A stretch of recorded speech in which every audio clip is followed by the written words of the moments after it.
سرکفتنا بنیامین نتنیاهو ده هلبجارتنان دا دست نیشانکرنا یوکو سروک وزیر هلبجارتی ده دمکی داد هید کو پیوندی نابرا ترکیه و اسرائیل گرمتر دبن. لسر دمه ده سالاداریا بریا نتنیاهو دا اویو سروک ترکیه رجب طیب اردوغان بشیوه که بردوام سوکادی به هفدود گرن. بله شر بگوتنان دناورا هر دو ریبران دا هبو به تایبت بشتی هولدانا داوی یا آسایی کرنه. سال 2018 گهشت خالا کریزه لی هر دو ریبر گلکی پراگماتیکن. باید دمک دریجه که هر دو ده سالات دنه. اردوغان بلاز پیوندیه که تلفونه به نتنیاهو کرج با پیروز کرنا سرکفتناوی ده هلبجارتنان دا هر دو ولاتان گودی که اوه پیوندیه که دلخوشگر بو. ایران با هر دو ولاتان نیگرانین هفبش پیدا دکد درباره زیده بونا باندورا ایران لحرمه و برنامه هزاناووکی طهرانه. گوهرینک امازند دناوا تیکیلین ترکیه و اسرائیل ده هیا. اوش بو هر دو آلیان باشه. اسرائیل سر ایشک امازند گل ایرانی هیا. به تایبەتی برێز نەتەنیاهو gelek گومان دەربارەی çekê navokiyên Îranê heye. Li gorî Netanyahu ewt amade ne ku çekê navokî hebe. Ev yek jî li dij berjewendiyên Tirkiyê ye.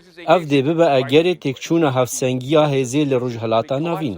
Di gel piştbestena Netanyahu bi piştgiriya partiyên siyasî çend şîrovekar ewan bi siyasetên tund beramber Filistîniyan binav dikin. Xala serekiya ku dimînîn پشتوانیا به حسی اردوغان با فلسطینیان لرنگ خمین انقره جهات بن گوهرین. بره به کیون شوپی پشتگرکا فلسطینه دنابرا ترکیه و اسرائیل ده وک خالک سرکی یا تاخی کرنا تیکلیان بو. لی به حزرامن نهادم جودانه ترکیه هستکه گو پیوستیا و به پشتگریا اسرائیل هیه و به اسرائیل ره تیکلیه که استراتژیک پیشخستیه.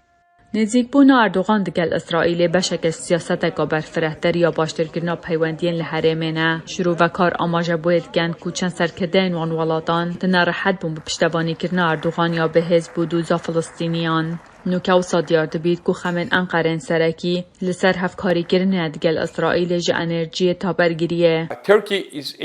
ترکیه از دکارم چاوان بیجم دخوازه هفکاریا لشکری به هفرال گل اسرائیل چه بکه.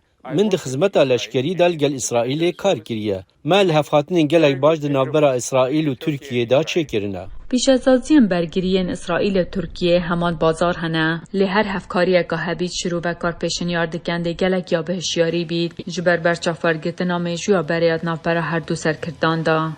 جبو راپورتا دوریان جونیس هاتین مای دنگ امریکا.